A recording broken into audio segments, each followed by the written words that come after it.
season, we knew that we wanted to do a season that was based around the idea of gender and sexuality and how that seems to be changing in our society these days. So we had chosen a 3-show season, and we had all our shows lined up. And suddenly we felt that one of the shows wasn't quite the right fit. We were a little bit worried about it financially for the company as well. And so I thought we should look for another show.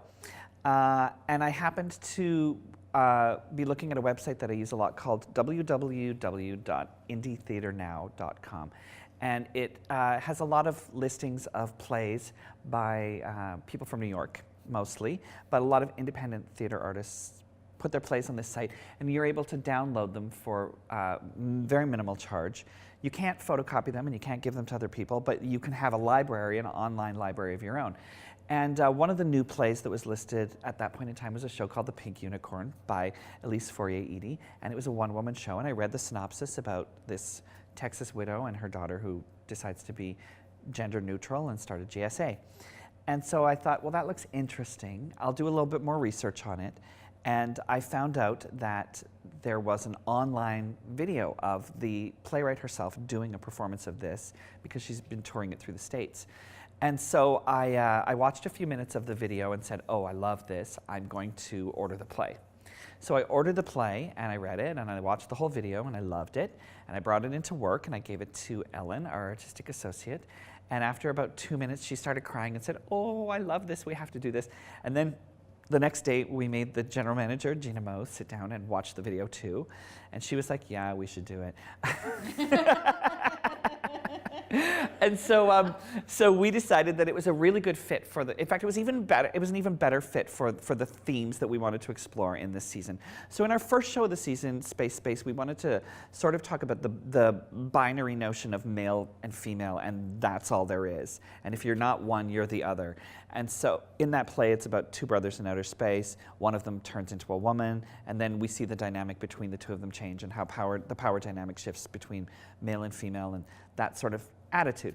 This next play that we're doing that we're seeing tonight is a continuation of that. So we wanted to show a broader spectrum of male, female, and a broader variety. So we're moving into gender neutral, gender queer, how you identify yourself, and how other people identify you. And then we're moving on to the last play of the season, Christina Philippe, which is talking about everything involved, and not just about people themselves and how they identify, but how other people see you and how family members react to changes within that dynamic and stuff like that. So that's the progression, the logical progression. So once we pick this play, I know that in the original production and in the stage directions, you can come in. In the stage directions, the playwright says, the play is best served by a unit set and some slides being shown, slideshow projections. And I thought about that for a while, and after careful consideration, we decided that we wouldn't do that. I didn't feel like the slides were quite necessary.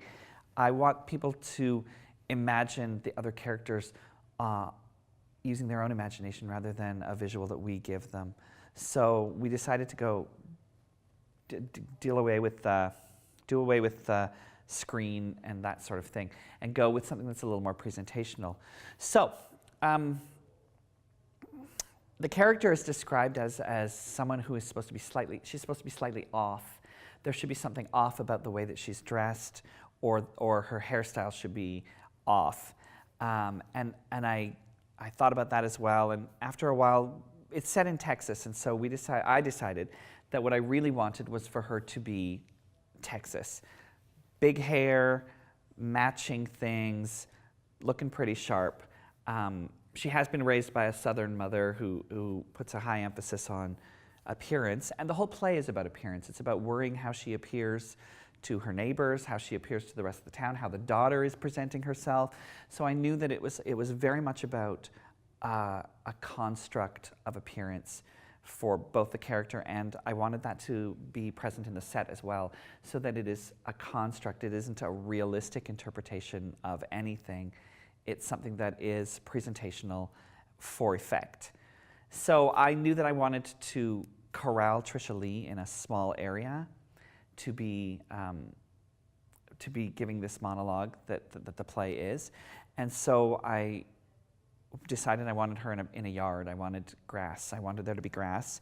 And following that, I said, I think we need a little picket fence around it so that it's not only showing her territory, but it's also penning her in a way as well, so that it works on 2 levels like that. And then speaking of 2 levels, I wanted the set to be 2-dimensional and flat, mostly flat, so that we see that it's false.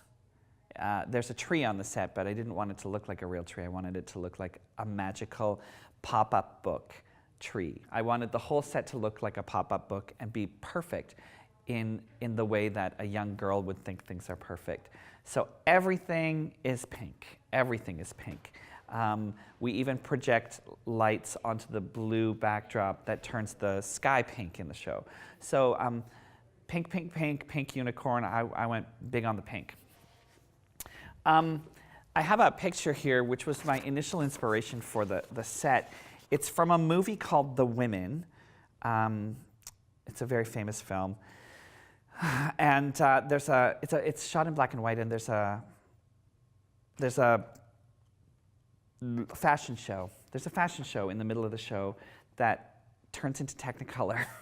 And it's so not necessary to the rest of the plot. It's just there to show off fashions.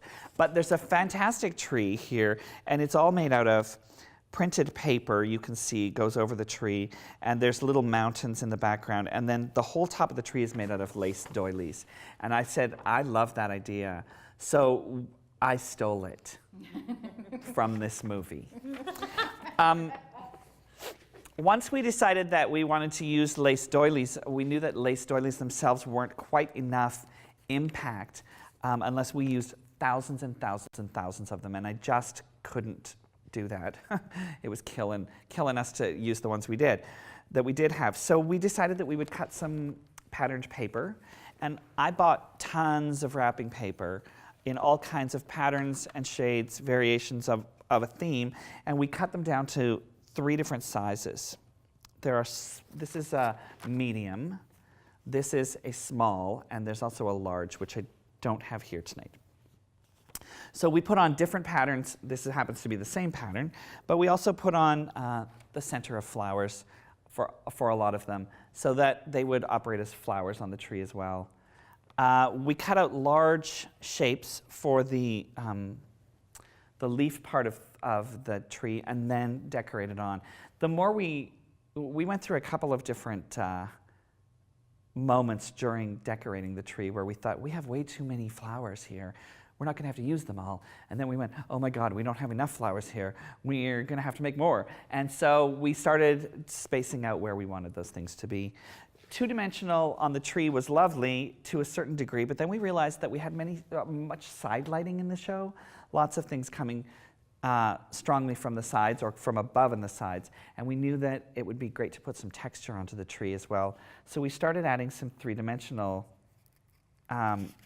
things onto the tree as well, like little muffin cups. Sometimes we would put flowers inside the muffin tin containers. We also got colored ones. We would turn them inside out so that the color would be all heading towards the audience as well. And of course, those came in 2 or 3 different sizes as well. So we were able to really mix it up. We talked a little bit about perspective and whether we wanted to force the perspective and put all the large flowers on the front pieces of the tree and all smaller ones on the back to make it look as though there was a distance. We'd already hung some pieces of the tree further back and further forward, but we decided that we would go with something that was a little more abstract and a little more fantasy-like and not realistic. So that became a more random pattern on the tree. We put on little tiny picket fences as well, which we cut down and made out of coroplast. The whole set's made out of coroplast, covered in paper. And let's see, what else do I have here? I've got Trisha's dress. We went out and bought this dress for a ridiculously low price. And it was such a good deal that we bought 2 of them in 2 different sizes because we weren't sure which one would fit. But the minute we bought this dress, we knew that I knew that I wanted to go with lots and lots of florals. So everything on the set, everything in her costume, everything is within this color palette. So you find the golds, you find the oranges, you find the deep reds, and you find the pinks and whites. And that's it for the whole show. This was sort of this is the first thing that we got, so this inspired everything else. We have a little pink sweater that goes with it. I knew that I wanted her to be Texas, where the higher the hair, the closer to God. So we brought in a couple of photos that were sort of inspirational. This is Mary Tyler Moore from the Dick Van Dyke Show, and this is a painting that looks like it could have been inspiration for one of those Big Eyes paintings, maybe. Her eyes aren't quite that big, but so we wanted to go with big hair. She's got a very heavy accent in the show, and we thought there's no way to not buy into the idea that it's from Texas. Texas and Alberta are very similar, so I wasn't afraid to pump up the Texas side of things. As well, even down to what we have in her picture on stage, we talked about it being iced tea for a very long time, and then we talked about it maybe being a teapot. But eventually what we decided on was that we wanted to have either real pink grapefruit juice, which this was what we originally wanted, the pink grapefruit juice. When we got it and bought it, we were like, I don't know, it's kind of orangey, which would still work. Louise was a little bit concerned about drinking it on stage. She wasn't sure how the sugar content would do with her mouth and things like that. So we ended up going with vitamin water, super pink. We stick it in the pitcher and we tossed in some slices of lemon. So we're hoping that it reads as pink lemonade and it goes down like a dream. Just letting you know. I like to have a little sip of it after every show. We actually toyed with the idea of making people, not making people, we actually toyed with the idea of having you all make paper flowers for us tonight. And then you could take them home or we could put them on the set. But we're not going to do a crafts hour. So, if anybody has any questions, I'd be happy to answer them. Yes, in the front. Well, you kind of answered part of it about the set. I was curious about the picket fence, and you have just now said that you liked that she was sort of enclosed and you didn't say trapped, but basically that's her boundaries. Yeah, I think that often it's self-imposed boundaries with animals. You know, like with animals, I think you see that painting or picture. There's a photo that I've seen recently of a horse, and its lead is tied to a chair, like a little rickety chair, but it thinks it can't move anywhere else. And I think that I wanted that sort of idea with her. She also has a line in the play where she says, her mother has just called her stupid, and she says, well, I know I'm dumb. I know that. And I might be like a cow. Her mother says, you're a cow.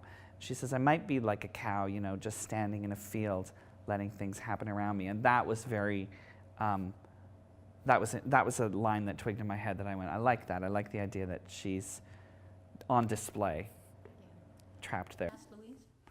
Yeah, we had auditions for that role. Well, not even auditions, we had callbacks. We called in a few people that we thought were really appropriate for it. We saw fantastic actresses. I think we saw 5 or 6 of them. Yeah. 6, I think. And it was very interesting because from woman to woman, they were very different. We gave them 3 sections of the play, short, brief sections to just familiarize themselves with. And it was interesting.